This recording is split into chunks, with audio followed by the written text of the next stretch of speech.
नमस्कार, मैं आपके साथ शबनम।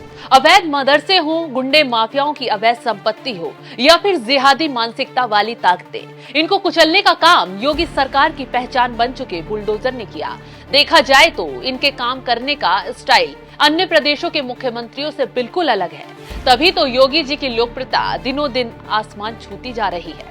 यूपी की योगी सरकार में महिलाएं सुरक्षित हैं, भ्रष्टाचार का कहीं नामो निशान नहीं बचा है, रोजगार के नाम पर करोड़ों का निवेश है, जन जन तक कल्याणकारी योजनाएं पहुंच रही हैं और तो और दिनों दिन उत्तर प्रदेश उत्तम बनता जा रहा है। लेकिन क्या आप जानते हैं, योगी जी के राज में एक मंदिर ऐसा है जहां धोखेबाजों पर बुलडोजर नहीं बल्कि देवताओं का हंटर चलता है। जी हाँ, रामलला के बगल में एक मंदिर ऐसा है जहाँ बुरे लोगों का बुरा हाल देवीय शक्तियाँ करती हैं।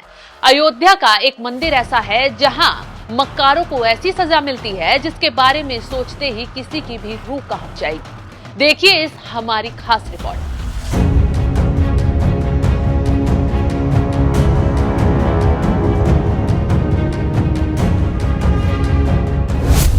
रामलला के बगल वाले मंदिर में लगती है कचहरी।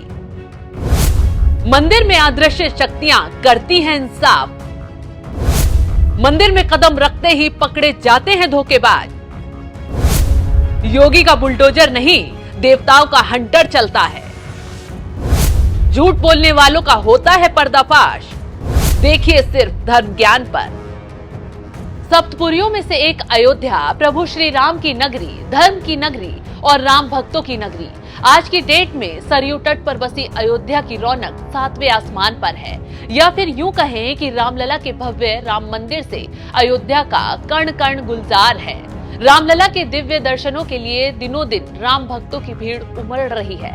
करोड़ों रुपए के चढ़ावे से दान पेटी भरती जा रही है। आलम यह है कि आज की अयोध्या स्वर्ग बनती जा रही है और इसी स्वर्ग नगरी में एक मंदिर ऐसा भी है जहां झूठ बोलना, झूठी कस्में खाना, किसी भी प्रकार का छल कपट करना या फिर धोखा देना इतना भारी पड़ता है कि दंड देने के लिए स्वयं ईश्वर प्रकट हो जाते हैं। दरअसल रामलला के बगल में मौजूद ये लक्ष्मण किला मंदिर, इसी मंदिर में झूठ बोलने वालों को ऐसी सजा मिलती है जिसके बारे में सोचा भी नहीं जा सकता या फिर कल की कल्पना से परे है। पौराणिक मान्यता के अनुसार इसी मंदिर में प्रभु श्री राम के दिए गए वचन का पालन करते हुए लक्ष्मण जी ने अपने शरीर को त्याग दिया था। लक्ष्मण जी ने शेषनाग का अवतार कहा गया। उनके चरित्र चित्रण का उल्लेख करते हुए महर्षि वाल्मीकि में यही कहा गया है।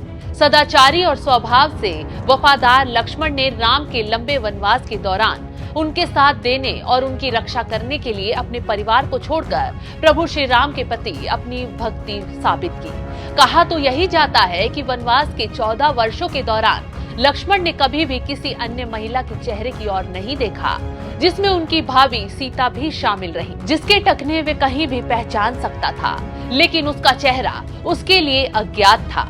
देखा जाए तो भगवान श्री राम के हर सुख दुख में साई की तरह लक्ष्मण उनके साथ रहे। प्रभु श्री राम के प्रति उनकी इसी भक्ति के कारण इसी मंदिर में अपने ज्येष्ठ भ्राता को दिए वचन हेतु अपना शरीर त्याग दिया था।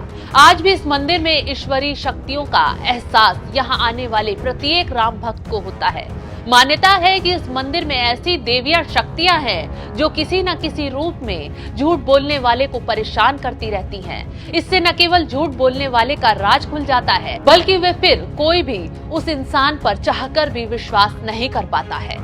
यहाँ लोग अक्सर अपना विवाद निपटाने के लिए आते हैं। मंदिर में सच्ची कस्में खाई जाती हैं। अगर कोई भी व्यक्ति किसी विवाद में झूठी कसम खाता है तो उसका झूठ ज्यादा दिन तक टिक नहीं पाता है और तो और ईश्वरीय शक्तियों के प्रभाव से उस व्यक्ति को दंड भी मिलता है। राम मंदिर के बाद अगर आप इस लक्ष्मण किला मंदिर का रुख करेंगे तो यहाँ आपको लक्ष्मण जी के साथ साथ भगवान श्री राम और माँ सीता के भी दर्शन होंगे। राम भक्तों की भीड़ इस मंदिर में साफ देखी जाती है। अगर आज समूचे यूपी में योगी का बुलडोजर दौड़ता है तो वहीं अयोध्या के इस मंदिर में ईश्वर का हंटर चलता है।